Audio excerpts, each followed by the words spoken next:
Hey, Friendo, Steve here. Hey, Larson. And welcome back to Going In Raw, the only pro wrestling podcast you need to be listening to right here at youtube.com/Stephen Larson. Available wherever podcasts can be found, and of course, taped live at the Twitch at twitch.tv/Steve and Larson. On today's episode, we're going to talk about Roman Reigns not showing up to work.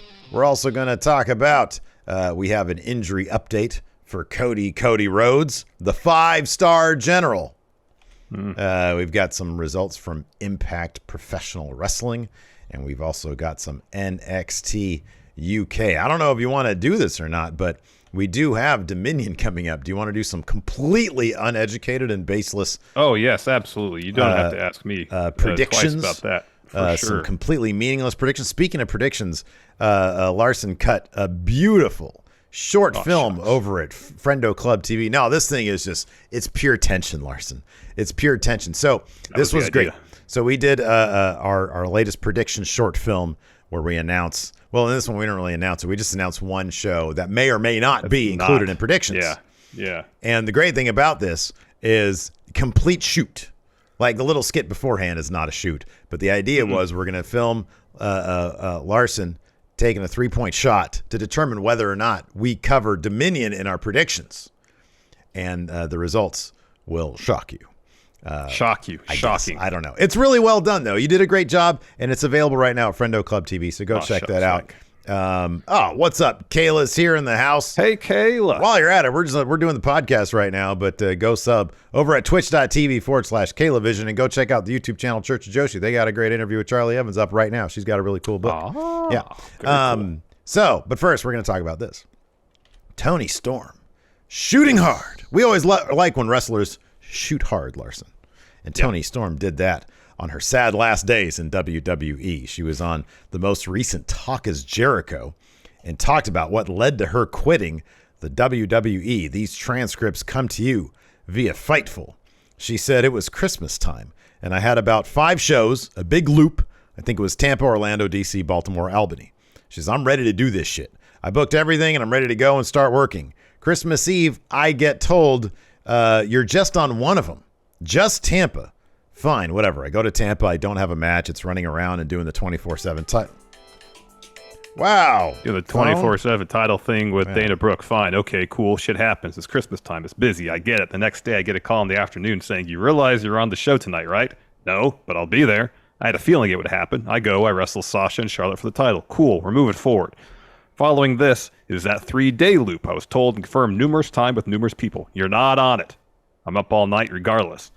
They're going to put me on it. I'm going to be ready. 6 a.m. comes. I don't hear from them. I go on with the day as normal. I go to the dentist around 11. I'm in the chair, tubes in my mouth, and my phone starts going insane. They need me to be on the plane in 2 hours.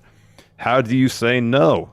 You can't say no because you get heat. You're backed into a corner. I have to do this. I actually want to do this, but it's been extremely difficult for me. I'm pulled out of the chair. I race home, grab my things, get to the airport.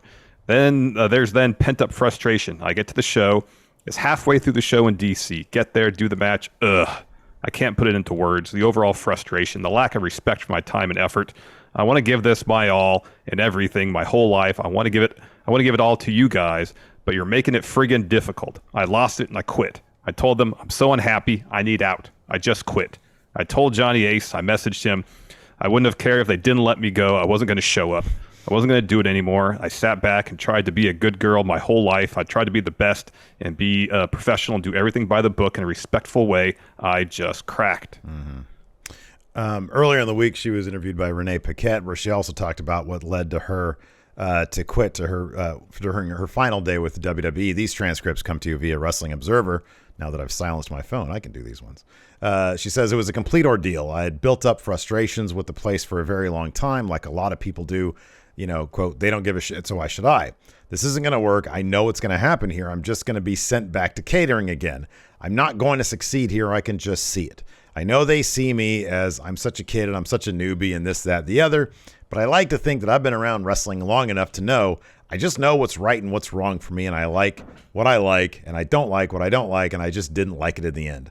I didn't feel appreciated, and I just felt like they, at times, didn't have very much respect for me. I feel like over time they just crushed my love for wrestling. It just wasn't even wrestling anymore. You're not even allowed to say wrestling. I thought my whole purpose in life was to go to WWE, but then over time I realized it's just pro wrestling that I love. It's not a company that I love. So yeah, I mean, dude, I'll be honest with you. From what I have seen of Toni Storm prior to WWE, and then even her time in UK and all of that, they never really utilized her to the best of her abilities. They really didn't. It felt like years waiting around for them to really sort of unlock what Toni Storm has and what she can bring to the table. And this just sort of validates and confirms that, you know? Yeah. And it's probably too soon to tell, but referencing them not really utilizing Toni to her fullest, even going back to the NXT UK days. And I know she was champion there, but still didn't feel like it was there. Yeah, you see that now with Amelia McKenzie. Now there's a story they're telling with her where she's being, Mako's protege. Well, they'll tell a story which leads to the Millie McKenzie we saw prior to joining NXT UK, she's full of charisma. She's never a really personable performer. Yeah. If you've never seen any of her work prior to WWE, whether it's like Pro Wrestling Eve or whatever, you wouldn't know. You would just think that she's this person who is kind of a doormat, lacking in charisma. They just don't do anything with her. And it's kind of weird because usually in NXT UK, they get things right. They really kind of do. But like, it's a weird situation with Millie McKenzie where they're just not doing anything with her. And it was kind of the same with Toni Storm. Yeah, she was champion, but like, it always kind of felt like she was champion because she was Toni Storm. And she did have a lot of, she had a good reputation before NXT. And it just seemed like they just liked Toni Storm, so we're going to put the title on you. But we're not really going to do anything with that. I mean, for a vast majority of her run in WWE, apart from that small little bit where she was a heel in NXT, her character was essentially she likes Motley Crue. You know? That little bit where she was a heel in NXT, that was what her entire run should have been. Yeah, because she was actually doing some stuff that was entertaining, and it felt like her. It felt like something she was contributing to. Yep. And I can't imagine working in a situation where, you get your schedule. All right, ready to go. Wait, no, you're not doing this. Next day, oh, you're supposed to be here. Day after that, why aren't you here? You're supposed to be here. Like Sami Zayn was just on. I just saw this right before we started on Corey Gray's podcast. And he's talking about how the constant chaos essentially backstage, and he credits the people who work backstage in WWE for pulling the shows off on a regular basis. But even here, these transcripts from Fightful. Sammy says, there are times when I'm frustrated with it, when things are going awry and I'm frustrated, I'm about to go out and I go, this shouldn't be happening. This should be the week where it all explodes and where it never happens again. And he says he thinks Vince secretly loves chaos, which wouldn't surprise me. But that's got to be a maddening position to be in, where you think you know what you're doing any given day, and then at the drop of the hat, you could be called and have to travel halfway across the country to make it to a show. Well, I think it'd be a maddening situation for people who just don't thrive in that type of situation. Because, definitely. I mean, look, for a lot of people, I think, or for some people anyways, that's a thing that they're totally comfortable in an environment where things change like that, where you got to be ready. You got to be ready. Yeah, definitely. But that ain't for everybody. Nope. And I mean, it certainly wouldn't be for you or I know that. No. But I like consistency, except when it comes right. to consistent chaos. Yeah. I'm a creature of habit. Yeah. And I think a lot of people live their lives that way, with at least some amount of heads up on when things are going to happen and how things are going to happen. There's a, rhyme and reason to things. And clearly this wasn't the situation. And you couple that with the creative that she was given on main roster with, the pie stuff. It's like, why am I even bothering? It's not like she's mixing it up, at the main event level on a consistent, and I understand that Charlotte's main eventer, and that was where that whole stuff was happening. But God, nobody was going to take that seriously. No. Like, I'm sorry, nobody ever thought that, oh, she's the next one to take the title off Charlotte. No, she's getting hit in the face with a pie, man. Nobody's going to take the title off of Charlotte when they're getting hit in the face with a pie. It's not happening. I know. I thought that line there at the very end was kind of telling. And I think a lot of wrestlers who grew up equating WWE with pro wrestling, the brand name in the industry, now having gone through it are realizing, okay, this isn't really what I had hoped or thought it was going to be growing up, essentially. She says here, I thought my whole purpose in life was to go to WWE, but then over time I realized it's just pro wrestling that I love. It's not a company that I love. Yeah. And I get it. Like, as a kid playing baseball, I wanted to be hit the game-winning home run, World Series. I didn't dream of doing it a Little League game. Yeah. You dream of wanted to be achieving just massive jacked success with steroids up there with McGuire and Sosa and all them. Well, I mean, I was a Just McGuire fan. Loaded, but, just loaded to the gills with steroids was your Imagine childhood me. dream. Little old me. Yeah, dude, but not anymore because you're just so much like, the horse steroids, man.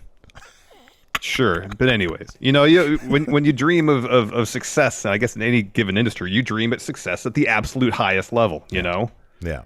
And if you're as a kid you watched wrestling and you equate wrestling with WWE, well then that's where you got to go. Yeah. And I think now people are seeing that. Yeah, the WWE still offers the largest platform, but it's not the end all be all of professional wrestling. Well, yeah, with the rise of AEW, New Japan becoming more prominent, there's going to be kids out there watching wrestling now, and their thing is going to be like, when I'm 25, when I'm 30 years old, I want to be main eventing, control your narrative. That's what they're going to be thinking. I want to be main eventing now. I want to be main eventing All Out or Wrestle Kingdom. That's their thinking. Not. I want to be loaded to the gills on roids. Not control main eventing, control your narrative show. Main eventing an XPW revival show. Oh man. So yeah. Anyways, let's talk about a dude who can just sort of do whatever he wants. WWE's on his schedule. You got that right. We got Roman. I'm guessing there's zero ambiguity to Roman Reigns' schedule ever. Yeah, Roman Reigns might be missing Money in the Bank. So back when WWE moved Money in the Bank from the massive Allegiant Stadium to the broom closet-esque MGM Grand Garden Arena, they released a new poster for the show, which removed several superstars who were initially advertised for the show, including, of course, the tribal chief, the head of the table, Roman Reigns, who also happens to be the champion. He's the champ. Yes. Undisputed champ. Since then, there's been quite a bit of speculation about whether Roman would actually appear on the show, since he's been working a lighter schedule since WrestleMania Backlash and didn't wrestle at Hell in a Cell at all. Sports Illustrated's Justin Barrasso reported that Reigns is no longer scheduled for Money in the Bank, though he does add that the expected slate of opponents for Reigns hasn't changed. Fightful Select followed up on Sports Illustrated's report, stating that even though they were told that Roman wasn't going to miss many televised events, they were informed that it was possible that Reigns could miss Money in the Bank since WWE thought that, quote, the ladder matches themselves can sell the pay-per-view shows. Additionally, a source told Fightful that they expect Roman to be on the SummerSlam card. So what do you think about this? It's going to be, if he's going to be at SummerSlam, that's the next title defense he has. It'll be about 4 months. It'll be just shy of 4 months. Now, I did like a modicum of research this morning, and I came across, back during when Brock had the title and he was doing the Super Brock schedule, there is a span of 97 days between title defenses. There might have been a longer span. This article is from 2017, so it was in the advance of Great Balls of Fire. So I don't know if subsequent or after a while that. Ago, yeah, that was a while ago. But that was peak Brock. That was like when Brock was never around and everybody's complaining about it. And there hasn't really been a period since then that has been the case with the world titles because they separated them, et cetera, et cetera. So what's your take on this 4 month gap of the titles being defended? I mean, if anything, it's another reason why they shouldn't have unified the titles. Because at least with Brock, he had the one title and he'd be gone for months, but he had the other title on the other show. It just feels like there's something missing when you're having premium live events and there's no, your top champions chips not being defended. You know, that's what these events are for. I know you could skip some on occasion. I think in terms of people watch Money in the Bank to watch the Money in the Bank matches. You know, that's the draw of that show. So you don't want a title defense on that show, fine. But to go 4 months just kind of feels like a lot. I know that you can make the claim that we could just point out real quick. You can make the claim that now that when Roman defends it, it's all the more special. Thing is, he wasn't wrestling a lot as it was. He would wrestle rarely on SmackDown. You get to see him maybe once a month wrestle. It still felt pretty special. Now, if we're only going to see him wrestle 6 matches a year as champ, I kind of feel it'd be nice to have him around a little more often. I'm not going to blame him for it. Get the schedule you want, Roman, by all means. But at the same time, so there's like I feel like there's number one, your point of view is totally valid, and I agree with it. It seems weird. It just sort of seems weird for there to be a 4-month gap between title defenses. And I guess so at Backlash, they had that 6-man, and the Backlash it was a 6-man tag match. Yeah. That was May 14th. May 14th. On the flip side of that, what really matters when it comes for me to wrestling shows is it any good? Is the show any good? Am I missing him, really? I think that they have a really good story right now with Riddle being Bloodline Hunter, and it makes sense for him to challenge Roman Reigns at some point between now and SummerSlam. It just makes sense because they have the story that they're telling. Yeah. So it is a little bit weird for them to be building this story and then that match not happen on pay-per-view. Hell in a Cell was easily sold by Cody versus Seth, especially when it was revealed that Cody had an injury. What's going to happen there? That's been a really, really good storyline. And in fact, Raw and SmackDown have both been fairly watchable lately. And it does seem like one thing that we had said they should do is elevate the mid-card titles. They're kind of doing that. You got Bobby Lashley challenging Theory right now, and John Cena is about to be fighting for that U.S. title. And then over on SmackDown, you've got Gunther about to be elevating the Intercontinental Championship because he's totally beating Ricochet for that. Tonight. And I could see Gunther being sort of like a new top-ish guy carrying that title. I could be completely wrong. They might bury the title. I don't know. But they might have him lose to Max Dupree. You know? Right, or just keep him off TV. Max Dupree. So I don't know. I feel like they're kind of doing that.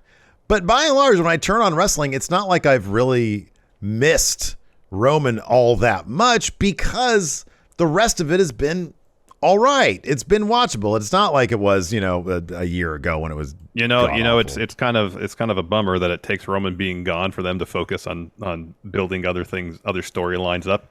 You can't have your cake and eat it too. You can't have Roman on still build up the mid card titles to mean something. Well, at least they're doing what makes all the sense in the world to do. If you're not going to have them around, then they are building up those titles. I mean, imagine it could be the opposite. Yeah, if he was gone, no, but imagine this. What if he was gone and then they don't try to build up those other titles? No, I know, but imagine if he was there and they still built up so every title seed felt exciting.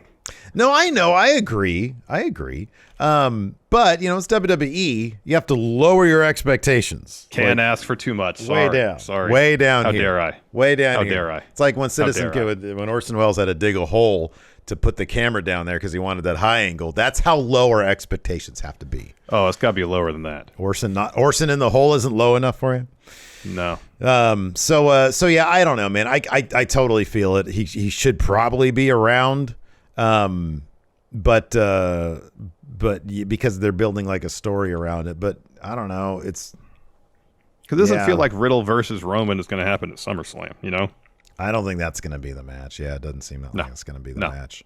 No, it doesn't feel like it's going to be. Then we know it's going to be Drew and Roman at Clash of the Castle. So we know that's going to be the case, and you think that if the slate of opponents hasn't changed, that means Orton's still going to be SummerSlam, and Riddle would be at some point. You would think. But I mean, yeah, I almost kind of feel they're just using Riddle as a means to get to Orton Reigns. Yeah, but the thing is, you have an opportunity here to showcase Riddle in a main event role, and sort of because I feel like it would be smart of them to start moving Riddle towards that situation, anyways. Totally. So, why not give it, sort of a test balloon or whatever you want to call it? Why not float it out there? I don't think they're interested in that, Steve. God, they gave Cesaro a Universal title shot. They can't give Riddle one? I know they should. They should. They should do it. They should do it. I'm not disagreeing with you. I just feel like right now, based on Roman's schedule, all right, we'll use Riddle to advance that story to a degree, but then at the end it's going to be Orton versus Reigns, and I don't know if Riddle's going to get his title shot. If Roman's going to wrestle so infrequently, I just don't see when it's going to happen. Yeah, you're probably right about that. Anyways, but you know what, man? Roman taking that time off to get that great lucrative contract. You know what he's doing? He's paying those bills, Larson. You know what we need to do? We need to pay some bills. We do. Well, let's take a quick break here to get a word from our sponsor, Raycon. You know, I've been listening to a lot, and I mean a lot, of 80s music lately, and it's been great scratching that nostalgia itch, but it's also been great because I've been listening to the greatest jams of the 1980s on my Raycon wireless earbuds. Oh, absolutely. I'm talking about Rupert Holmes' Escape. Listen, man, Raycon's wireless earbuds look, sound, and feel better than ever. They've got optimized gel tips for the perfect in-ear fit, and they offer up the same audio quality as other premium audio brands, but at half the price. I could tell you that regardless of what I'm doing or what I'm listening to, whether it's 80s, hip-hop, indie rock, whatever, my Raycon wireless earbuds have always sounded great, and they've always fit great. Whether I'm walking, running, or lifting weights, I can trust that my Raycon wireless earbuds aren't going to fall out of my ears. Steve, watch this. I'm going to shake my head, and they're not going anywhere. You ready? Yeah. Oh, my gosh. Wow. They're not moving. Going. Yeah, you're banging your head all over the place, and they're not budging. They're not leaving. So it's not surprising that Raycon's everyday earbuds have over 49,000 five-star reviews. So check out Raycon's wireless earbuds. My guess is that you're going to want to leave them a 5-star review, too. Go to buyraycon.com/raw today to get 15% off your Raycon order. That's buyraycon.com/raw to score 15% off. Buyraycon.com/raw. Now let's get a word in from our sponsor, Upside. I got to tell you, Larson, every time I put some gas in my car or grab some food from a restaurant, I'm noticing something. Everything is more expensive. You see, there's this thing that you clearly don't know about called inflation, and it's hitting me where it hurts. And Friendo, does it ever hurt?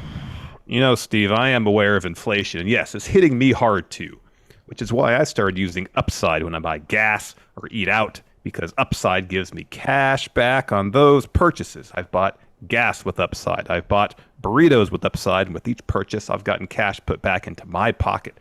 And I just found out, thanks to you, Ashley, that the restaurant around here that has my favorite burrito in the entire world has offers on Upside now. So maybe tonight for dinner, I'm going to get myself that burrito with cash back I got from buying burritos before. Man, the great thing is using Upside is easy. All you do, you just download the app from the App Store or Google Play. You claim an offer on whatever it is you're buying, check in, pay as you normally would with a debit or credit card, and then bang, you get paid. You can cash out anytime to your bank account, PayPal, or an e-gift card for Amazon and other brands. And you can earn 3 times more cash back with Upside in comparison to credit card rewards or loyalty programs. Upside users are earning more than $1 million every week. So download the free Upside app and use promo code RAW to get $5 or more cash back on your first purchase of $10 or more. That's $5 or more cash back on your first purchase of $10 or more using promo code RAW. Before we get back to the show, let's get a word from our sponsor, Athletic Greens. You know, Steve, I'm always trying to find a way to improve my gut health and get more energy. So then I started using AG1 because in one serving, I'm getting 75 high-quality vitamins, minerals, whole food source superfoods, probiotics, and adaptogens to help start my day off right. Yeah, man. You know, a lot of people take some kind of multivitamin, and it's important to choose one with high-quality ingredients that your body will actually absorb. Athletic Greens is the one thing with the best things. It uses the best of the best products based on the latest science to support better sleep, recovery, mental clarity, and alertness. Yeah, I make myself some AG1 every morning before I eat breakfast, and I've noticed that my gut health has dramatically improved and my energy has gone up. And it's been really easy to work into my daily routine.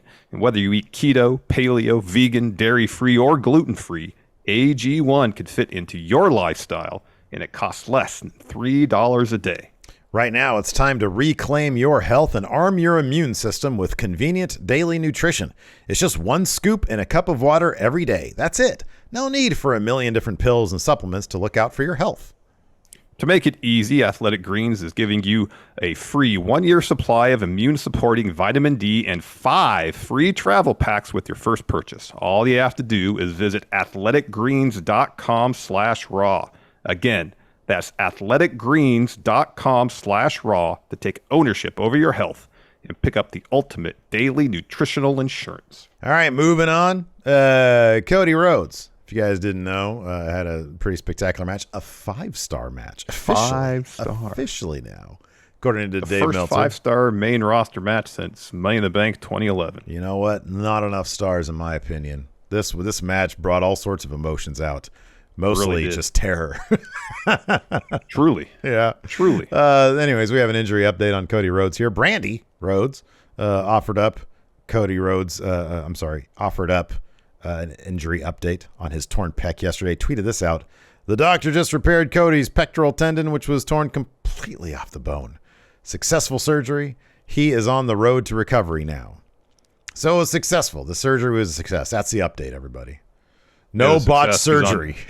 On road to recovery. Yeah, he's not going to show up with his arm where his pec is. like PCO was selling his arm injury on Impact. Oh my gosh. Oh boy. That was nuts.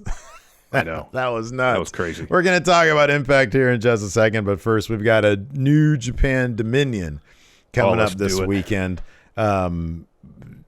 Not a part of our official predictions, but we'll do these just for fun. Ooh, spoiler alert for that little short film we did, man. Spoiler sorry. alert.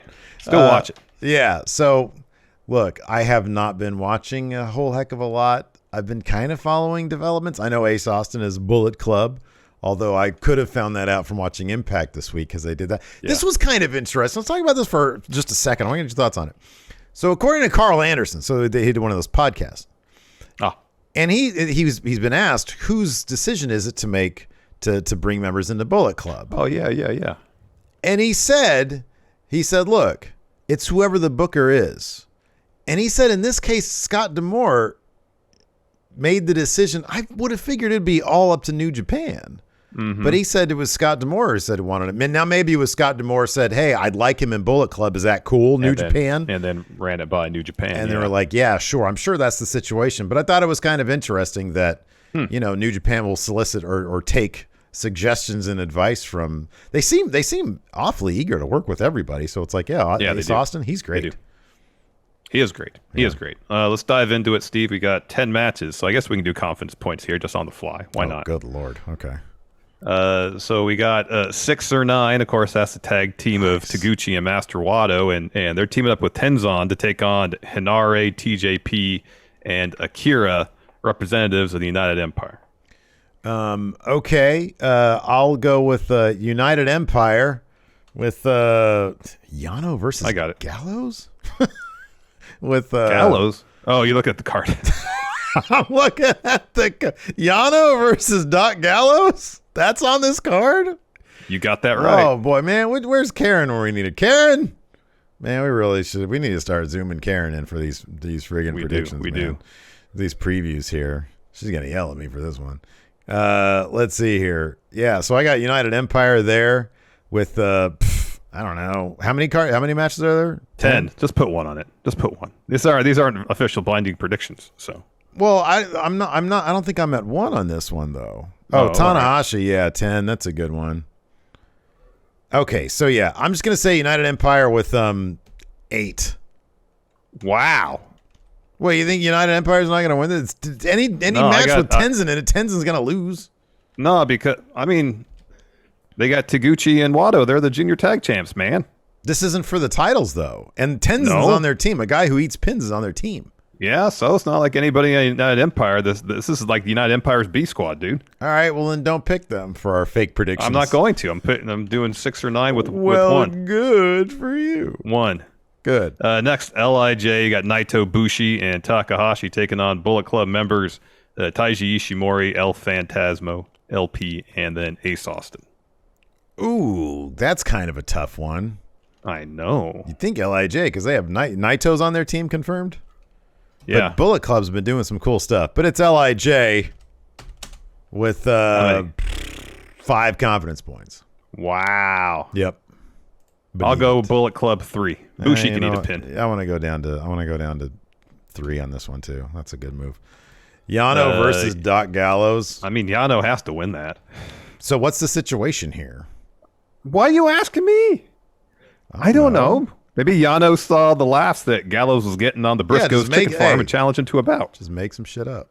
This improv. There you go. I just did. What was he saw Gallows chase after a chicken on the Briscoes chicken farm and decided to have that's a stipulation for the match or something. I don't know. Oh yeah, that's a good one. They both have to. It's like whoever catches the most chickens.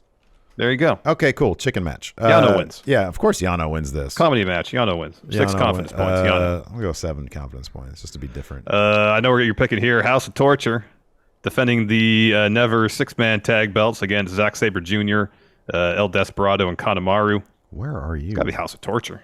I'm on Fale and Owens versus Okan and Cobb. Skipped that one. I skipped that one. Did you not write that one down here? I didn't write it down. Oh, okay. So tell me, House of Torture versus whom? Versus Suzuki-gun. Sabre. Saber's on? Ooh, fuck.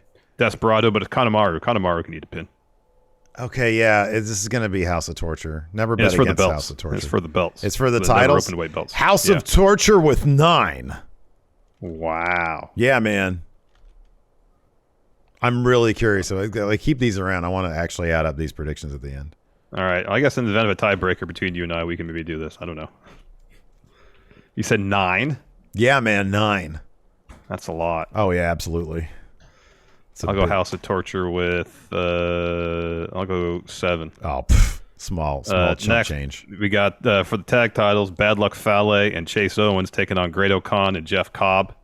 So I'm curious about something. So how this affects Great-O-Khan and Cobb attacked FTR at first, and that's not to say that match still won't happen. They weren't around this week. Instead, it was Ospreay and Aussie Open. Yeah, right. So yes, it's possible for that match still to happen, but maybe they changed course because United Empire is picking up the tag titles here. So here's the thing. I don't care if I was told by Nostradamus himself that Fale and Owens were going to win those titles at whatever the last thing they won them at. I wouldn't have believed it. I ain't never going to pick them because they're the C team. So I've got United Empire with 9. You already have 9. You have House of Torture with 9. 8? All right. I can't because my first one was 8. Ha, gotcha. 8. I'll go. Yeah, 8, and then I'm going to change that first one to 5. United Empire with 5. All right. This Big night for the United Empire. I'll go Cobb and O'Khan with 9. I have no idea. Next, Tanahashi versus Goto. Tanahashi, 10 confidence points. You got that right. Totally Tanahashi for totally 10. winning that but match.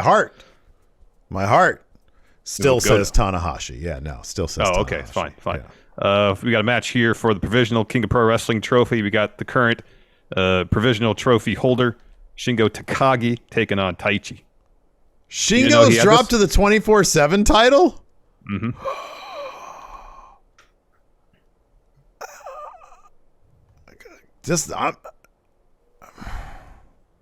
What? You're really heartbroken about this. You didn't know this? It's been going on for a couple months. No, clearly not. Shingo with 1. Shingo with 1. I'm not going to go against So I think Taichi beat Is there a weird Yano stipulation for here? it. I don't think they've announced this. The stipulation's up for a vote right now. I didn't read what they were. And then Shingo beat him for it. I'll go Shingo with 2.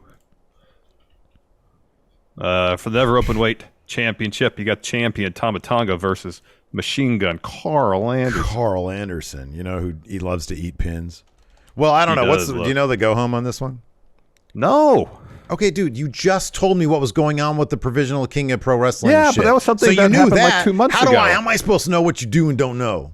I know like large picture things. I don't know what happened like 2 days ago, though. All right. So you okay. Yeah, I got Tama Tonga, but I'm gonna go 7 on this one, and I'm gonna flip Yano versus Gallows down to 6. We'll go down to 6 on that. All right. Next, for the U.S. title, we got Juice Robinson versus Sonata versus Will Ospreay. Isn't Juice Robinson? I thought he was injured. I mean, it's still on the card here. You know what? It's a big night for United Empire. Ospreay. No, Juice just got that, dude. He just got it. I got Juice with 4. Yeah. I'm not going to be that manic. I got Juice with, I already have a 3. That manic. You put the same thing as I did. No, I'm saying I'm not going to be as manic as I was previously with some of my other picks here. Next, we got Okada versus Jay White. Oh, I mean, it's Okada. Okada. I think 8's all I got left. What do I have? So I'm going to do Okada 9, and I've got a 2 left. So I'm going to put that 2 on, let's see here, United Empire from the first match against 6ix9ine. And then I'm going to put, I'm missing something. 1, I think I have a 2 still. No, I just used my 2. 2, 3, where's my 4? 4's on Juice. Where's my 5? 5 is on, you don't have a 5. I don't have a 5. You have 2 of something. Now we got to find out what you have 2 of. I have 2 9s. You have 2 9s. You have 9 on House of Torture and 9 in Okada. 5 on House of Torture. Yes. Oh man, dude, I'm totally winning this. Anyways, so yeah, we'll find out on Monday. Impact Wrestling last night. Yes. Road to Slammiversary. That's coming up in a week from this weekend. So what? A week from Sunday, yeah. Yeah, a week from Sunday.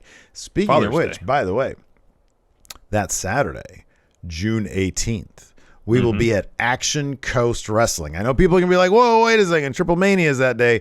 But man, we've been on this on this kick here, doing indie shows and Action Coast Wrestling. That's our local promotion that we like to go to. So we're gonna be checking that out live here in Sacramento. Go check it out and say hi to us. We're gonna be there having a good old time. But Impact Wrestling, Slammiversary is gonna be Father's Day. And everything's being set up for that.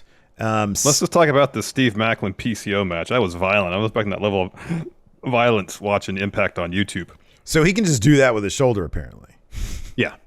I think it's just because he must have broken his collarbone at some point because that bone at the end is like really pronounced. It really sticks out, and he just leans his arm in this way, and it looks like it's all jacked up. Yeah. So looking at this monster of a man. PCO is amazing. Yeah. Is there anybody more fit to play Rawgate Mutant than PCO? No. I feel like no is the right answer because this dude is Rawgate Mutant. He really is. Through and through. Yeah, it's pretty great. No, that was some crazy ass shit. PCO is really, it's great that they have him separated from Honor No More because they're crap. And he really stands out. This is wildly fun. What does it say on the front of Macklin's jacket? It's a mess. It says I don't know. I try not to pay attention to Ron something. Like I think it says front, but then but the F and the T are obscured, so it just looks like he's got. Does it say front area? Front area master. That's what it says. I gotta write that down for WCW. Front area master is gonna be on somebody's jacket. Oh my god. Yeah, no, that was a crazy ass match. I mean, that was a great match. I don't know. There wasn't really. So Team Impact, they're still looking for 2 people.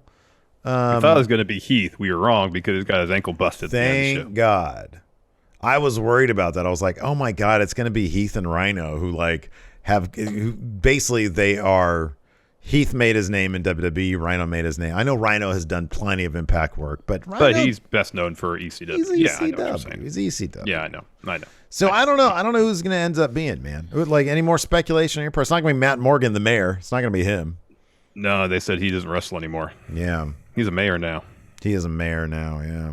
I mean, it could be Christopher Daniels. It could totally be Christopher Daniels.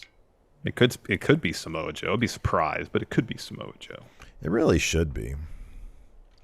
I wonder if they can make. I mean, I guess it can't be Jeff Jarrett. No, he's with WWE now, so that's not going to be the case. Did Chessman spend any time in Impact Wrestling? Not that I'm aware of. All right. Well, it Not should that be. I'm aware of. What if they bring in Okada with that gimmick they had for him? Oh man. They were just burning down bridges left and right. Naito wrestled Impact too. He did as well, yeah. Mm-hmm. I think Sonata did as well. Shinsuke did. Tanahashi did. I think, yeah, most of the major players did it at some point or another. Anyways, let's just go ahead and run through this, and maybe we'll pick up some good nuggets. I thought the best, honestly, besides taking away the PCO thing, the best thing about Impact this week was the clip from New Japan where they beat the crap out of Taco Bell guy. Alex Zane, I love. I think he's fantastic, and I love the Taco Bell gimmick. That dude had some balls on him walking in a Bullet Club's room and says, "You want me to leave? Make me!" And they just beat the shit out of him. That was pretty cool. It kicked off with Tenille Dashwood versus Rosemary. Rosemary gets a win here with the backwoods, and then Madison Rayne hits the ring to attack Rosemary, and then Rosemary's old friend Taya Valkyrie makes the save. And her and Rosemary both spear the influence. They have a stare down, and Taya's like, "I'm sorry." I think it's like, "I'm sorry I left," because they were pretty tight back when they were doing the what was that house thing that they had? Wrestle House or whatever it was. Wrestle House, yeah. And then she left for NXT, and they did nothing with her. Yep.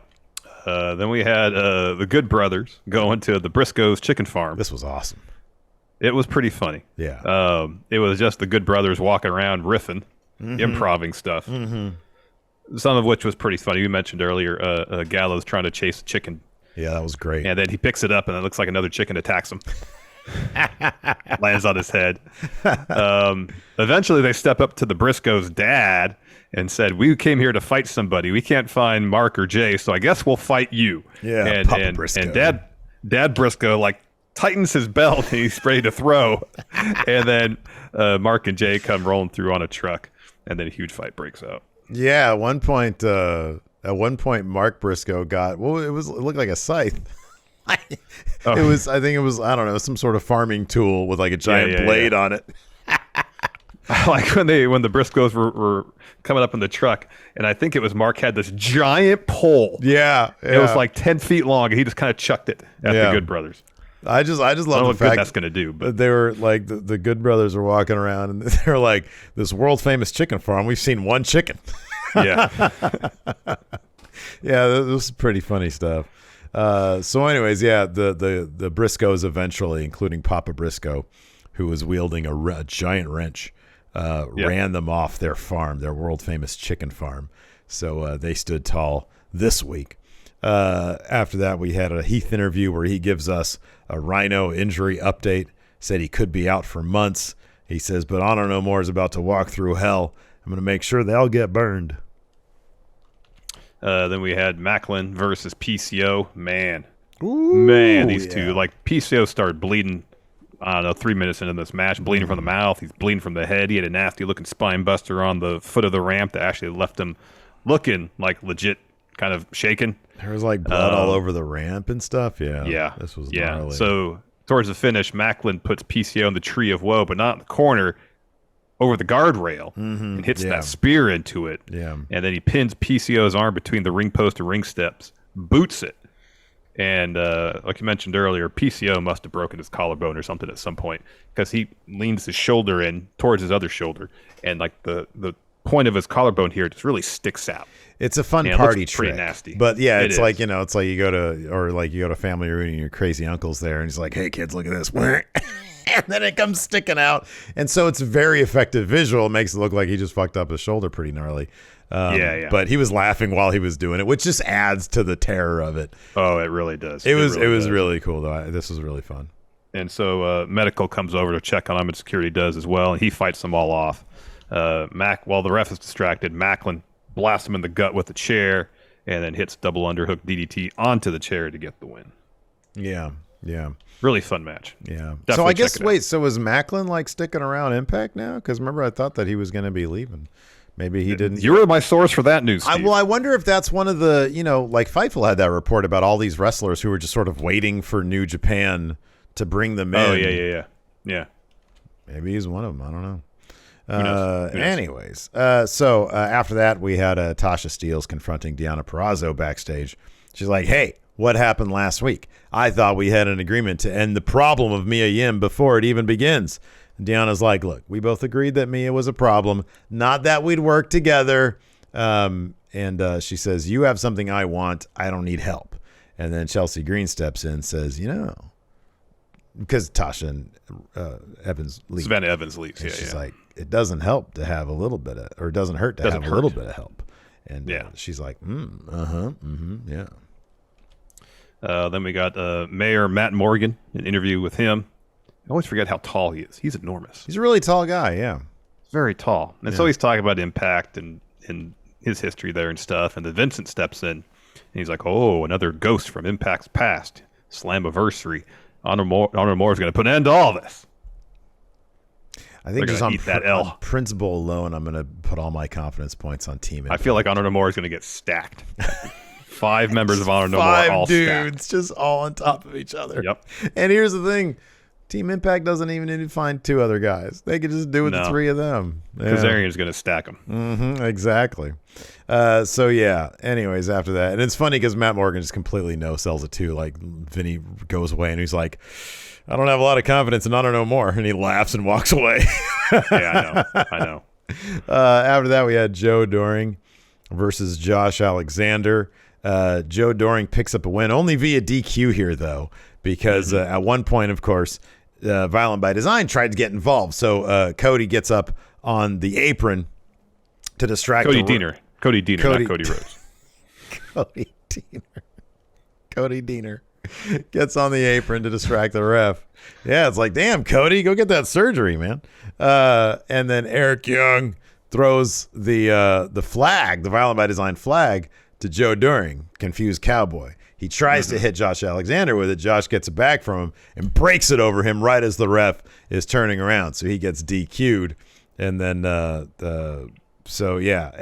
Eric Young tries to sneak attack Alexander.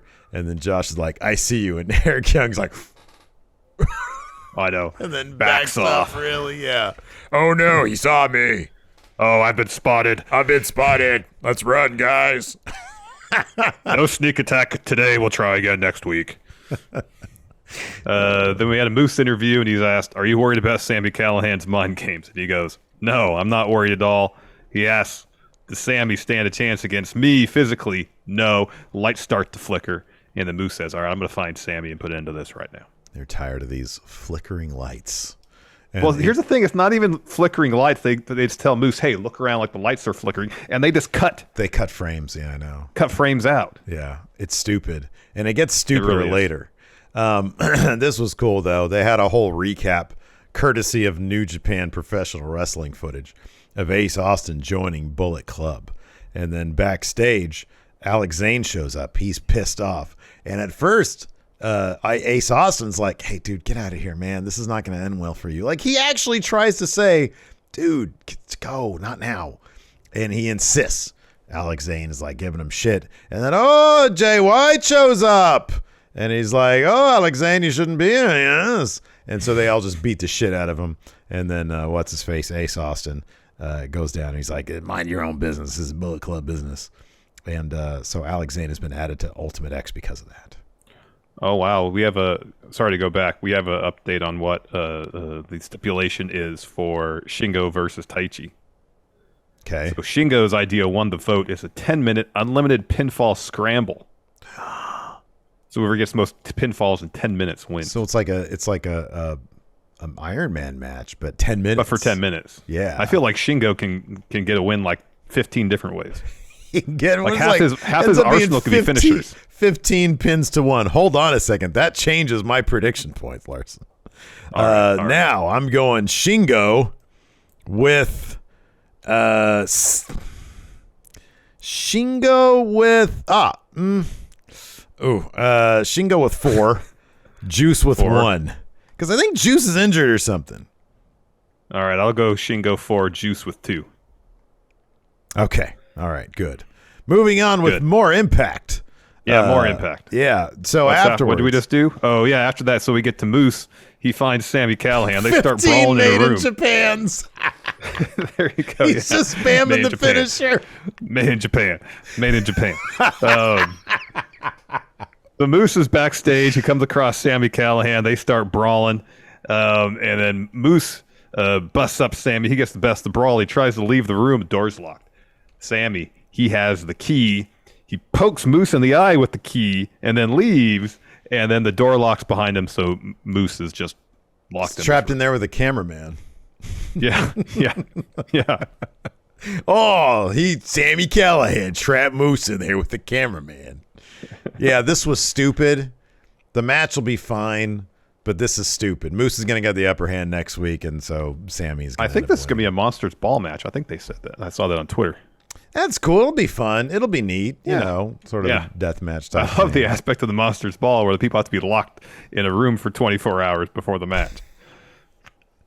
Yeah. Is Sammy violent? How I ridiculous guess is that? Yeah, I know. It's stupid. It's pretty so great. ridiculous. It's pretty great, though. It's clever, though. It is clever. It is. After that, we had the major players zooming in.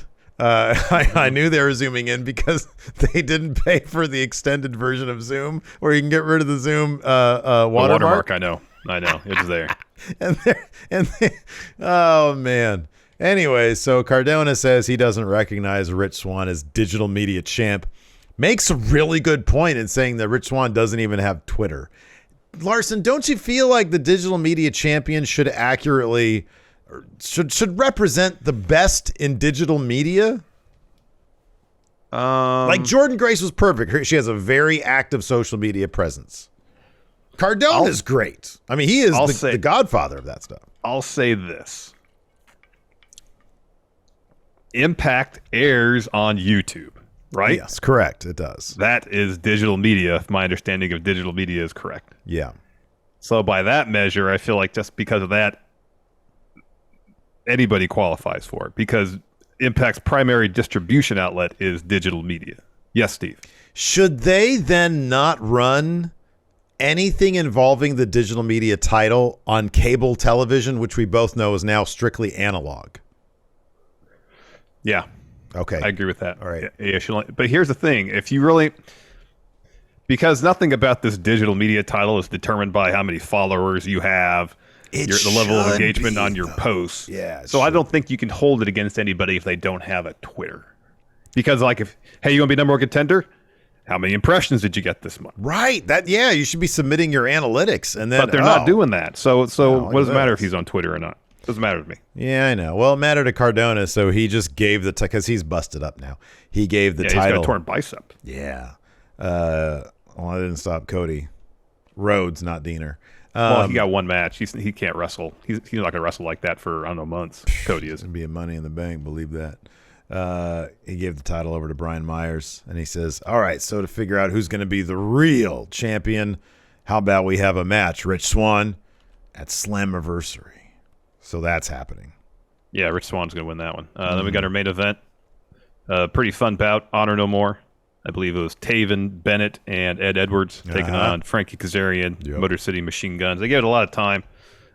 Finish was pretty cool. Saban's looking for a cradle shock on Eddie Edwards. Bennett comes in, low blows, Chris Sabin, and then Eddie hits the diehard driver to get the win. Afterwards, Heath comes to the ring. He starts laying out Honor No More. Kenny King, Vincent come to the ring.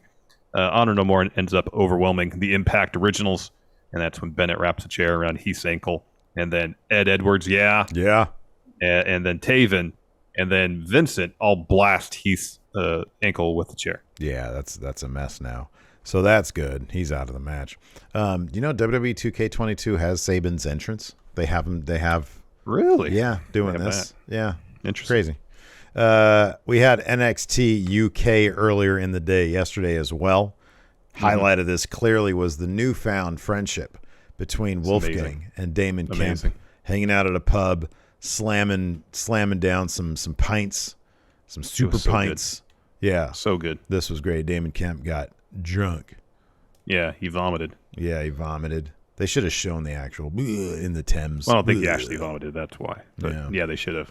Yeah. They should have kayfabed some vomit and showed him puking into whatever. Was that the Thames behind him there? I don't. Probably. I don't know. That's like the big river they have is the Thames. Yeah.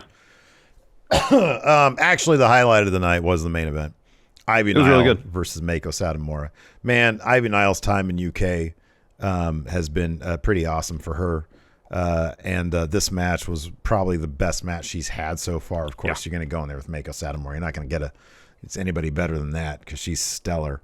And yeah, really good showing for Ivy Nile. Of course, Mako ends up getting So Ivy had locked on her Dragon Sleeper, which is a really inventive Dragon Sleeper. And then Mako reverses that into a roll-up. She gets the backwoods on Ivy Nile. And, this is just a stellar match, dude. This is really good stuff. It was really fun. Show opens with Mark Andrews versus Kenny Williams. Kenny Williams is wrecking Mark Andrews this whole match. Yeah, right. Working his arm, wrecking him. And then Tiger Turin shows up on the apron. So, of course, this distracts Kenny Williams. He goes, takes a swing at Tiger Turin. Tiger Turin ducks the punch, and then Andrews hits the backwoods on Williams to get the win. Yep. So no unmasking for Tiger Turin yet. It's just Amir Jordan. Sort of obvious, actually. After that, we had a Mustache Mountain video package. Is this where they sort of do that post-match interview with Trent? With Trent, yeah. Yeah, and he says, so he's going to speak next week. He's going to say something. In the meantime, he was like, yeah, I don't know. I don't want to say anything now. He's going to speak, and then he's probably going to beat up Tyler Bate. I would imagine that's probably going to happen, yeah. Yep. And then we got a Mark Coffey interview. He's asked, do you know where Joe's at? And he goes, no, I don't know where Joe's at. He has been returning my calls or returning my messages. And then Joe calls him right then and there. Right there, boom. And then Mark's like, well, tell me if you need anything. Call me, call our folks. Take as long as you need. Yeah. Mark's being really understanding about this. I mean, Wolfgang, he's obviously busy becoming best friends with Damon Kemp. He's moved on. He has. Yeah. So I think just kind of week by week, Gallus is pretty much no more, even before Joe comes back and officially breaks them up. I'm hoping that Wolfgang and Kemp, number one, Kemp needs to stay in UK. Number two, I hope they form New Gallus. So we get to keep that theme. And then they can just Photoshop like 2 Damon Kemps over the coffees so they can still, have that awesome Tron as well. So it's a great Tron, great theme. Absolutely. After that, we have Ollie Black and Tate Mayfairs versus Symbiosis. Larson, the biggest story coming out of this, obviously, after Symbiosis gets the win over Black and Mayfairs, is they booted Eddie Dennis, the glue of Symbiosis. They booted him out. Nah, he was the edge to their Judgment Day. He was the last thing holding them back. Wow, but they didn't need a replacement. No. They just booted him out. Yes. Yeah, were you excited to see this? Oh, anytime Eddie Dennis gets his ass kicked, I pop. Yeah. I hope this just means that Eddie Dennis ascends to where he should be, and that's beating Ilya Dragunov. Yeah, that's where he should be. Let's be honest here. No. Yeah, man, he's more but better for Eddie Dennis. Oh my goodness. No, you could be feuding with Primate and Tyson for the next 3 months. After that, we had a really awesome. I love Ilya Dragunov. He's great because he said they're like, "Hey, what are you doing here?" And he's like, "Well, I'm the champion." No, he didn't say that. He says, "I'm here to watch Miko versus Ivy Nile." He says, because I admire Miko. He says, her will to prove her strength against the best, just like I have. He says, it really intrigues me. He says, we're both fighting and representing NXT UK to show that it's the strongest brand in the world. Oh, man, I love Ilya. He's great. He's so pure. Yeah, he's great. Yeah. Then we got an Oliver Carter and Ashton Smith video package. I always love when they show footage of people after they've won huge matches or put on a really good match or won titles, go backstage and get standing ovations from their peers. I love that stuff. That's awesome. I love when they rope their families into it too, because it showed him coming home and he was like, hey, look at this. And he's showing his little kid his title. Know Ashton Smith was showing his daughter. That was so nice. His tag title was pretty great. It was so pretty great. Yeah. Then we got Amel versus Eliza Alexander. Amel's going on a run. She hits Eliza with a running boot in the corner, and then Zaya Brookside gets on the apron. Well, she gets a running boot too, and then Amel rolls up Eliza, gets a 2. Eliza kicks Amel right in the knee, follows with a Shining Wizard to get the win. Yep. After that, we've got the little bit with Damon Kemp and Wolfgang, a.k.a. New Gallus. So Damon Kemp's in the PC, and he's lifting weights. So Wolfgang comes over and he says, "Hey, it's time for the real work to begin." And then he says, "Come on, let's go." So he goes, and then Damon Kemp he looks at the camera and he says, "What did he just say?" And Wolfgang was like, he was piling on the accent extra thick. He was not slowing down. He was using all the vernacular, and so it made the chemistry was almost even better because of that. Damon Kemp was just going along with the flow. It was great. The universal language of drinking beer together was what happened here. They went to a pub, and they were just throwing down pints. Damon Kemp was just getting faded, and they were doing like just the best. The Damon Kemp was doing a very good impression of somebody who's just drunk. Yeah, and they were doing the wavy cam, and I'm pretty sure at one point they had Wolfgang speaking backwards. They reversed his footage. It was so good. But it was so damn good. So yeah, eventually Damon Kemp ends up throwing up. And then they leave the pub together. They do. We got a Lash Legend interview. She says, "No one can stop me, not Amelia, not anyone." And who was that stepped up to her? I don't know, dude. Yeah, I don't know it was either. like they took like Stevie Turner and like 3 other women in the UK and sort of Rawgate muted them together. I don't know who this was. I'm sure we could probably look it up, but I don't know who it was. I don't know who it was. I love that your note says someone steps up to her. I didn't know who it was because she said her name. Yeah, I know, but I couldn't catch it. I didn't catch it. And I went and looked on Wikipedia at the NXT UK roster, and I didn't recognize that name listed there, so I don't know who that was. Let's see if... Okay, hold on a second. Here, this WrestlingHeadlines.com has... a recap. Let's see here. A recap, but it's just the matches. It's just the matches. There's no... Here, talk about this main event. I'll see if I can find out who it is. All right. So anyways... this main event was just terrific. I talked about it already. Ivy Nile versus Miko Satomura. Ivy hits that reverse DDT off the top, which won her match against was it Nina Samuels or somebody. Gets 2 with that. Mako's able to kick out of that. Mako gets one of those brutal kicks as she does, like it was like a springboard thing, and she only gets 2 with that. Ivy's able to kick out of that. Ivy escapes a DVD attempt. Locks on a dragon sleeper. Mako's able to reverse that into a roll-up for the win. But it was touch and go there for a second, man. It looked like Mako might tap out. It was close. And then she's able to get that sort of desperation backwoods for the win here. It was great. Yeah, it was really good. White Brownie says even Lash Legend didn't know who that was. I know. It is Lash Legend's next win is who that was. Anyways, I'm going to load up some questions here while you find out who that was. Yeah, now I feel like we've committed to it. We've committed to it at this point, man. Let's see. White Brownie has the answer. Mila Grace. That name sounds familiar, but maybe I'm just thinking of Angel Hayes. I think we've seen Mila Grace wrestle on NXT UK before. All right. Yep. That's her. All right. Thank you, White Brownie. Sean Chan says, have you ever considered doing a themed episode like Evil Steven Larson, say for like April Fool's or Halloween? We've done like mirror universe. Yeah. I mean, we could do our we do our Halloween episodes. We do Halloween. We dress up for the Halloween. We always do that. I mean, at some point, we're just gonna. If you really want to watch us do our best impression of like a JD type episode where we just run down WWE, just go look at some of the Performance Center episodes, or like when Raw was dog shit like a year ago or so. Yeah. We get pretty tough on WWE back then. Yeah. Because it was unwatchable. There was some pretty bad episodes. Dunstan Williams, do you think the booking for Forbidden Door has been executed well enough? There's only 2 weeks left. I think once now we're on the verge of Dominion after this weekend, I think things will start falling into place a lot more. Because I wonder if if New Japan was worried they'd be telegraphing results for Dominion if they started really booking the show in full. Yeah. So I think after this weekend, I think this Wednesday at Dynamite, we're going to see a lot more matches kind of get settled. Yeah, and also like because of injuries, who knows how that is shaking things out. Punk's out. Adam Cole. Cole's out. Yeah, he's out. Danielson's out. And then obviously with Punk being out, that then leads to a bit of a an effect with the title.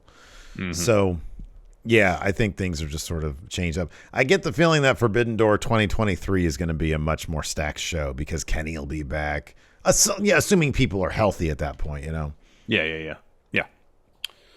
Oh, wow. It's Patrick Sparks' birthday.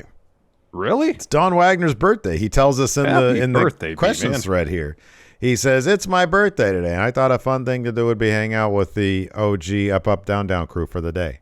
What wrestlers? Is he actually going to go hang out with them? That's cool. Well, that'd be pretty cool if he got that together for his birthday. Yeah. What wrestlers would you want to hang out with on your birthday, and what would you do with them?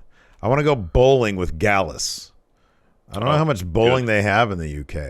I don't know, but that's a good answer. But I think bowling with Gallus boys, it would bring them back together. Oh, Gallus and Damon Kemp.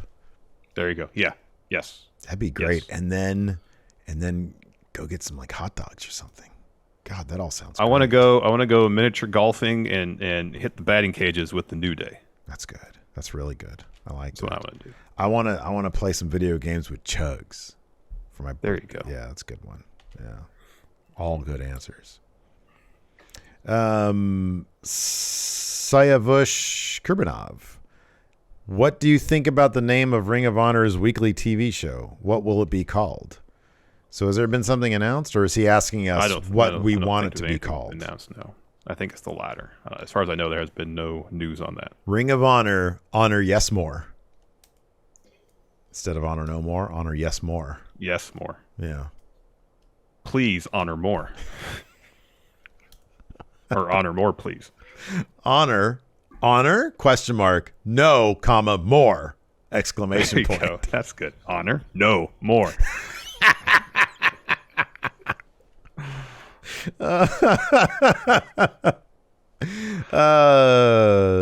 Daniel Hashmi says, who would you rather have in AEW?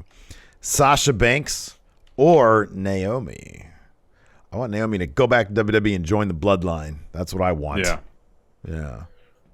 And so I want Mercedes to be in AEW. Yes. Yeah. Zach, do you think the All-Atlantic Championship is going to be of higher status than the TNT Championship? Yeah, because Miro's going to have it, and he's better than everybody. Can't argue with that. Yeah, there you go. That was, I gave you, that's the Larson answer right there. I know. You're all in on Miro. Miro's the best, man. He is in terms of revitalizing his career. Yeah, right. Going from one company to the next, completely reinventing himself. Mm-hmm, yeah. Man, I don't know if there's anybody that's made the jump from AEW to WWE and had such a complete reinvention. It's been magnificent. It's been pretty awesome, man. It's been pretty awesome. Anyways, that's going to do it for us. Speaking of pretty awesome show today. Great work, everybody. Oh, yeah, for sure. Beautiful. Anyways. Pat ourselves in the back, Steve. Oh, absolutely. Well-deserved weekend for us. No streaming this weekend. It's been a while since we had one of those, but of course next weekend, the weekend after that, and the weekend after that, there's shows. So might actually get an Unsolved Mysteries in this weekend, man. Oh, how about that? Might do that with the Enforcer, yeah. Anyway, so be sure to check that out. And until next time, we'll talk to you later. Go to Friendo Club TV, watch that. Larson works himself into a shoot video.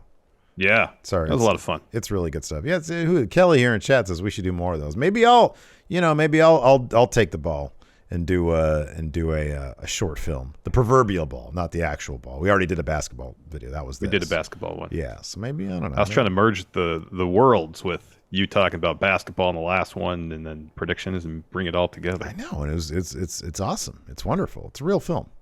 Anyways, thanks everybody for tuning in. We appreciate it. Till next time, we'll talk to you later. Goodbye.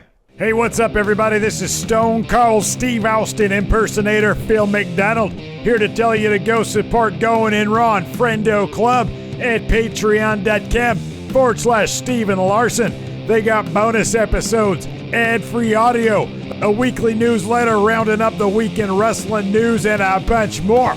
Patreon.com/Steven Larson. Go support or get hit with a stunner.